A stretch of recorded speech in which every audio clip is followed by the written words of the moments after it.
et qu'elle sortait avec quelqu'un d'autre. Ce monsieur a d'abord pris tous ses diplômes, il a déchiré, il est venu la trouver dans son lieu de service, il a acheté 5 litres d'acide qu'il a versé sur cette femme. Elle a brûlé là, devant nous.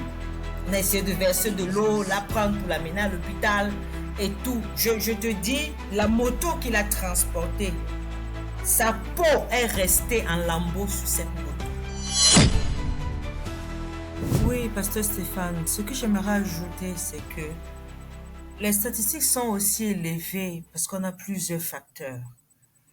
On a des normes de genre rigides, c'est-à-dire nous avons des attentes culturelles selon lesquelles les femmes doivent être soumises, silencieuses ou dépendantes, et un système de domination où les hommes se sentent supérieurs aux femmes. Et il y a cette inculcation-là de la tolérance sociale à la violence.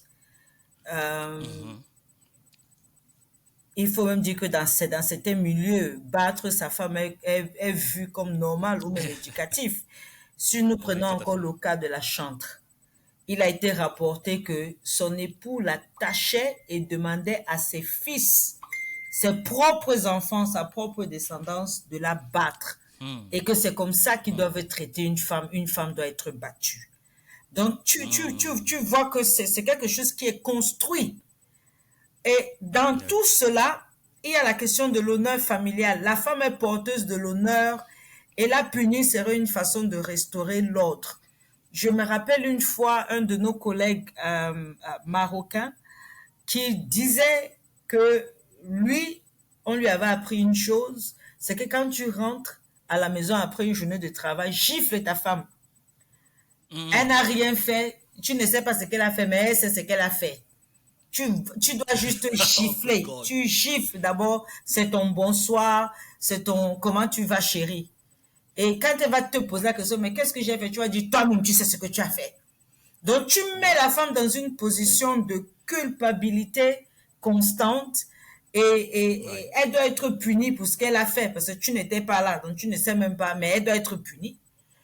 Et puis, c'est ce qu'on appelle aussi des pratiques traditionnelles néfastes.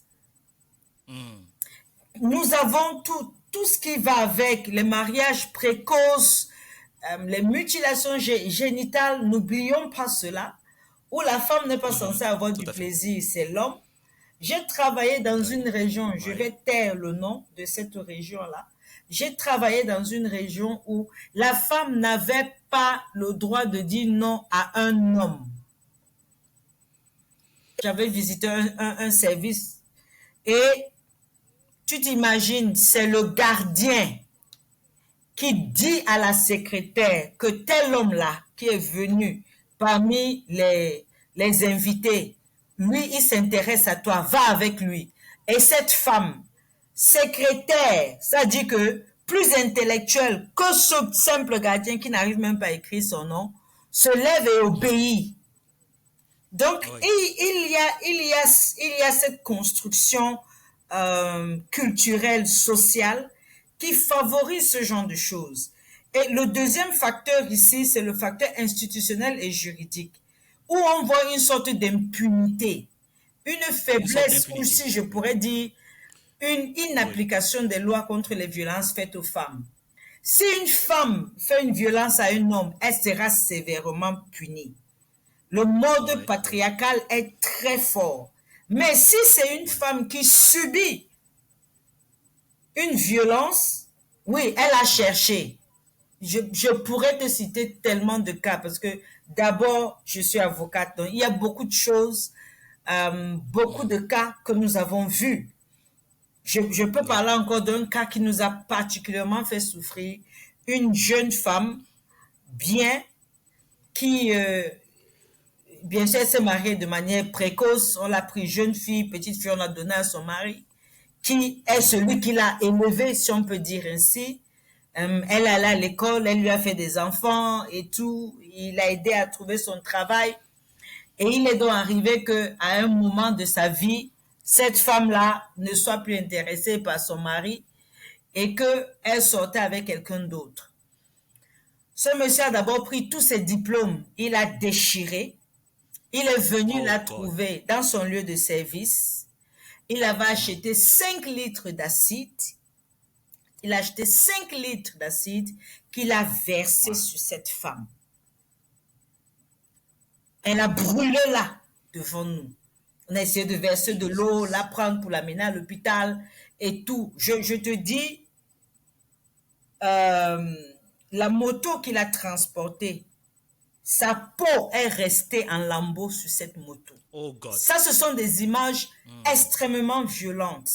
Et si je te dis que rien n'est arrivé à ce monsieur, quand même les collègues ont crié au scandale, qu'on l'a arrêté, on est parti le chercher pour l'amener en cellule, c'est son beau-père qui est venu plaider pour qu'on le laisse sortir. Son beau-père. Son beau-père, ça dit que le père de cette jeune fille.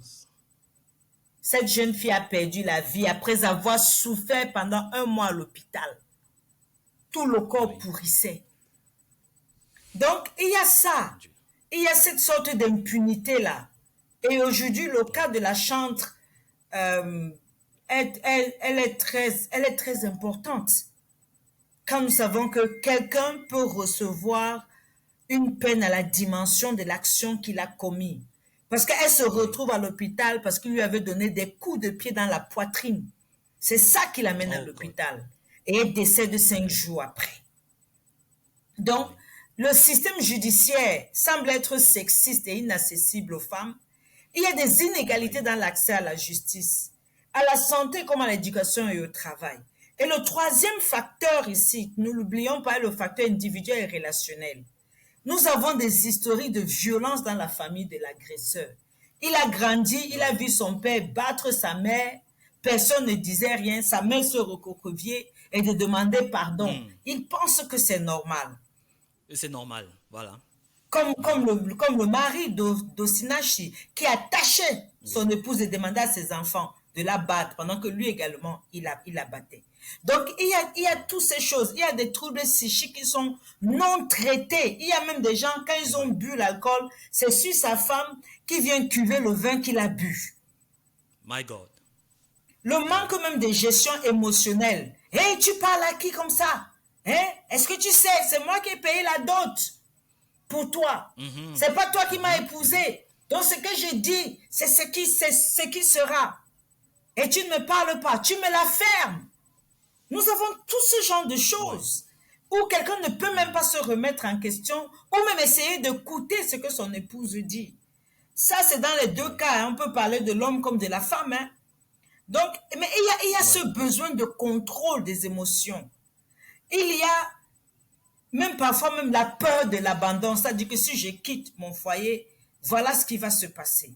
Et effectivement, ce que tu as mentionné tout à l'heure, une dépendance économique ou affective de la femme. Donc ça, ce sont des choses qui favorisent ce genre de situation. Et bien sûr, nous avons les facteurs religieux et spirituels qui sont mal interprétés, il faut le dire. Une mauvaise interprétation de la soumission biblique a encouragé la femme à obéir aveuglement. Des discours spirituels culpabilisants. Je me rappelle encore une de mes collègues dans cette région où j'ai travaillé. Elle, son mari avait fait toutes sortes de choses. Toutes sortes de choses qu'on puisse imaginer. Mais elle ne voulait pas divorcer parce que, faisant partie d'une communauté chrétienne catholique, qu'est-ce qu'on va dire d'elle? Qu'elle est divorcée. Qu'est-ce qu'on va dire? On va te dire, c'est ta croix. Tu dois pardonner. Prie, il va changer. Oui, prie, il va changer. Mais la foi sans action, elle est également vaine. D'autres qui refusent de divorcer, même en cas de violence, on te tape. On te tape. Je ne veux pas parler du cas de nos voisins. Je me rappelle quand je grandissais, je disais au Seigneur que je ne veux pas me marier. Et ça, ma famille le sait. Peut-être ils vont avoir écouté cette émission et ils vont se retrouver dans ça. Je disais que non, si je me marie, nous aurions chambre à part et on se verra seulement quand on voudra. Je me marie juste à cause de la pression de la société. Dieu merci, avec le temps, le Seigneur m'a convaincu du contraire. Parce qu'il m'a fait voir des gens, des hommes de Dieu qui étaient mariés, même comme on dit que c'est le toit qui couvre la maison, Mais j'ai vu des gens avec vraiment des comportements différents. Pas l'autre qui bat Gloire à sa Dieu. femme, tu la vois sortir à minuit toute nue de la maison. L'autre qui bat sa femme, qui prend un couteau pour déchirer ses parties My God. génitales. Mais attends, My God.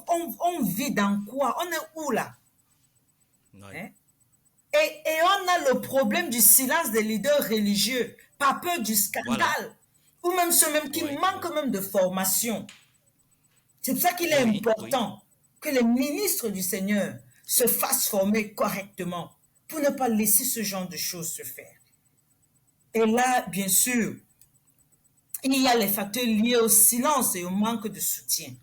Nous avons déjà parlé des facteurs économiques, la pauvreté, la dépendance financière au conjoint, l'inégalité d'accès aux ressources. Mais un des gros problèmes, c'est le facteur lié au silence et au manque de soutien.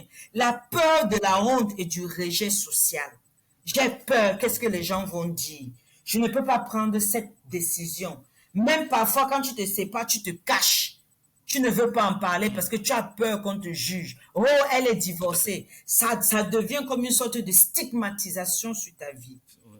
Et C'est un une absence de stigmatisme. Tout à fait. recours accessible au foyer d'accueil, aux gens qui peuvent t'écouter. Et Ouais. aussi le fait que on va te dire que, mais très souvent, on va te poser la question, il paye le loyer? Oui. Il paye l'école des enfants? Oui. Il te rationne? Oui. Et tu veux encore quoi?